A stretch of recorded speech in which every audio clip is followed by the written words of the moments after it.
হ্যাঁ মা, মেয়ে আমার খুব পছন্দ হয়েছে। তুমি বিয়ার দিন তারিখ ঠিক করো। বিয়ের দিন তারিখ ঠিক করার আগে আপনার লোকে আমার একটু জরুরি কথা আছে। কি কথা কোন? আপনি আমার ব্যাপারে সব জানি না আমার বিয়ে করতে আইছেন তো?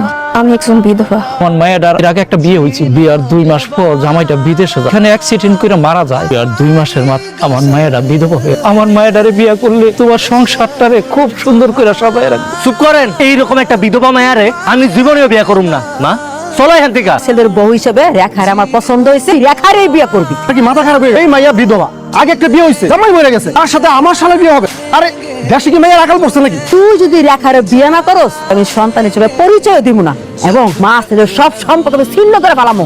ঠিক আছে মা, আমি এই বিধবা মায়ারে বিয়ে করুম। আমার কিছু চাওয়া পাওয়া আছে। তোরা ভাই বলেন। আমার শালার নগদ 2 লাখ টাকা দিবে, মোটরসাইকেল দিবে, টাচ মোবাইল দিবে, ঘর সাজাইতে আসবাবপত্র হইতে শুরু করে ফার্নিচার দামি দামি যা লাগে সব দিতে। আমার ভাই একটা বিধবা মায়ের বিয়ে করবেন, বাংলা বিয়ে করবো। দুলা ভাই চলো।